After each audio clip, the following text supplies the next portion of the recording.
Yeah, I mean, it was I thought a good, really good overall game in a lot of areas that we've been needing to improve or stressing, working on. We guarded really well. We turned them over, played hard, got to the basket.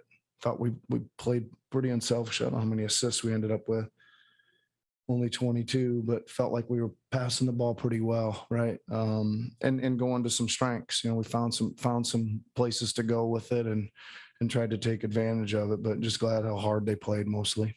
You said yesterday we should be ragging on you for not playing Delano more. So what the hell? I would never use that word, Doug, first of all. But yeah, I mean, he's really played well. And I think, again, the biggest thing is he injects an easy basket or two into the game pretty quickly, right? And it seems, again, those are there's moments when they're hard to come by, whether it's just the other team playing great defense, lack of execution, getting a great shot that doesn't go in or whatever, and he seems to get one to the front of the rim or get somebody one at the front of the rim and kind of keep us rolling.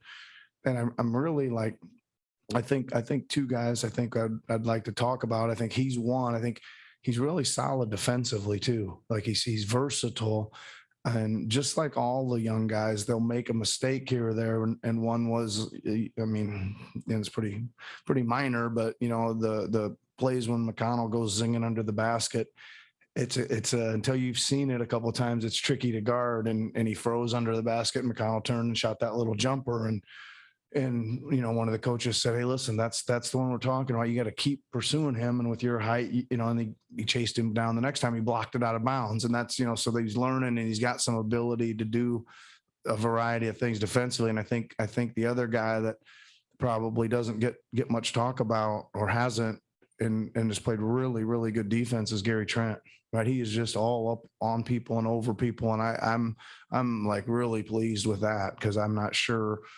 Well, I'm sure that's what we wanted, and I'm not sure that we were going to see that. And then he's been really aggressive and good with that this year, and that really it's a big boost, I think, to our defensive lineup.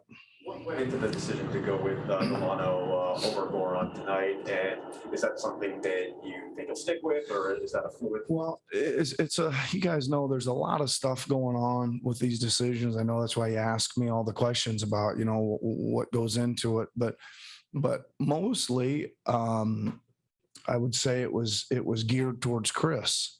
I wanted to get Chris into an early subbing situation tonight to try to change his just overall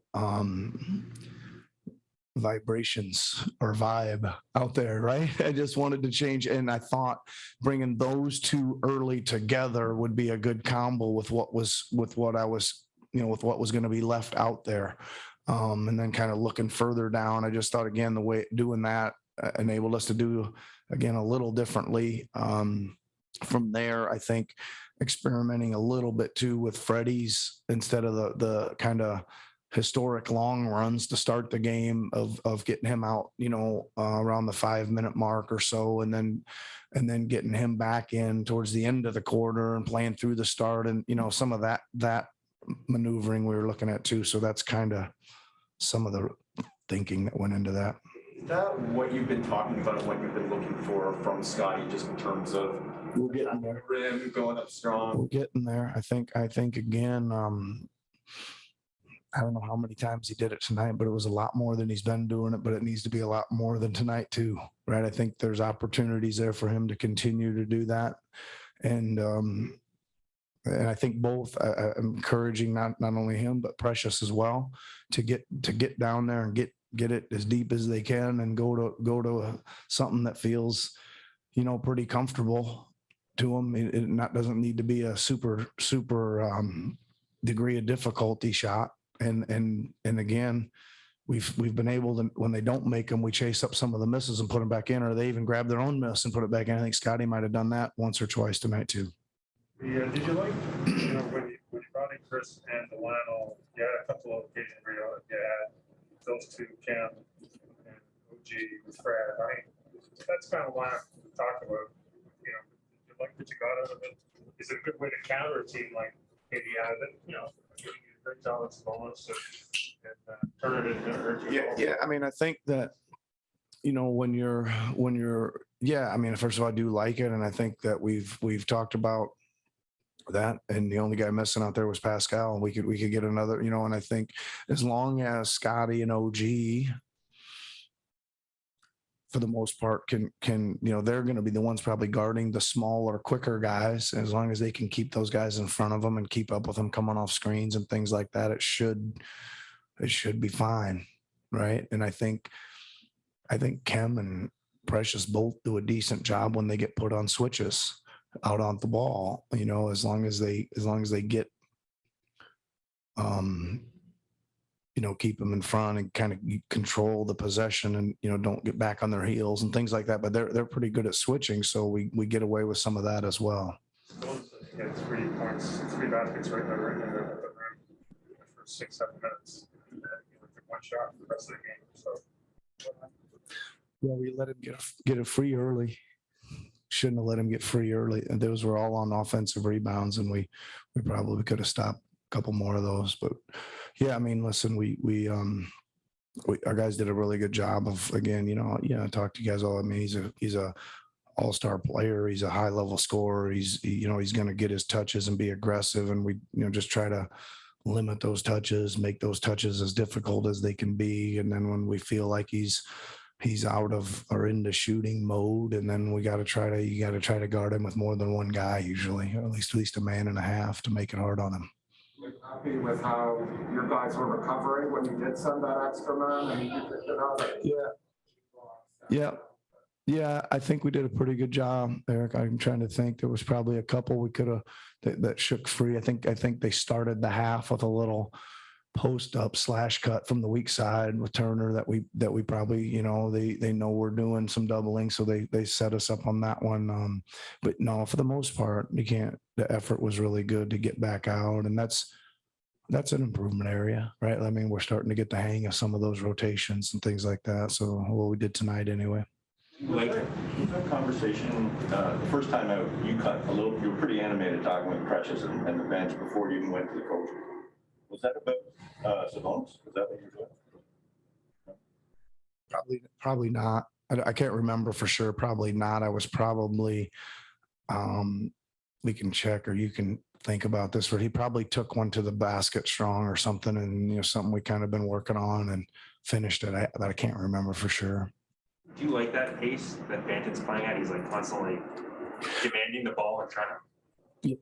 Yeah, I do. I think he's if you can remember, maybe the summer league, he wasn't quite playing that way, and we I think we've asked him to pick up the speed, and he just did it like kind of naturally, and now found out that that's a big kind of strength to his game, and keep it going. Yeah, for sure. I think it's good. It's a good like energy injection off the bench with a different pace like that.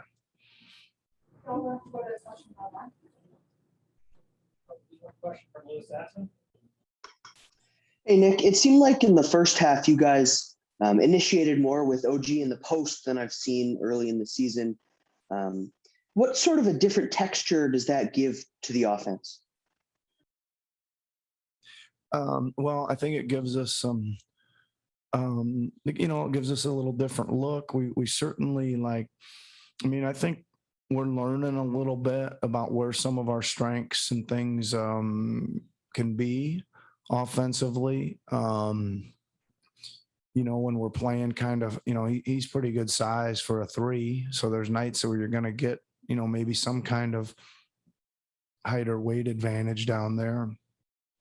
I think he's getting better down there. Not only is he playing pretty good power basketball, but he's kind of got some little tricky, underneath reverses. I think he thought he got fouled a couple times in there, but and I thought he made a couple good reads when they did start sending more bodies. So it's good. It's hard to guard the low post if you got somebody that can get it to the front of the rim and then pass as well, which I think that's a big improvement area for him. He's dropped a few off. He hit Scotty across the mid post one time. He's fired a couple out for 3s.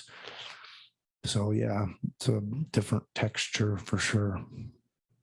Thank you. I missed a question from Lindsay. Sorry. Just a question about Speed, just how you thought he's fit in with his role. Speed. Yeah. Yep. Yeah, he's played pretty good. I think that he's been really interesting because he's a little more maybe explosive than we thought he was. You know, you kind of think he's maybe just a catch and shoot, space the floor guy, but he's pretty athletic and pretty. He's got a little bit of a slash game and a little bit of a driving game to him. I think that maybe for once, though, we've got to get him to kind of maybe not take as many opportunities, right? I think that he does need to play the spacing role a little bit more. And you can take some drives. I mean, shooters are going to have drives because they're going to run you off the line, and you don't have to maybe create quite as many. But again, I'd like to commend him on his hard play on defense. He's knocked the ball away a few times and got us some. He got a great steal tonight and an easy bucket. I thought at a pretty, decent time in the game. And he is, he is a kind of bouncy, athletic, strong guy. So I've been pleasantly surprised with him.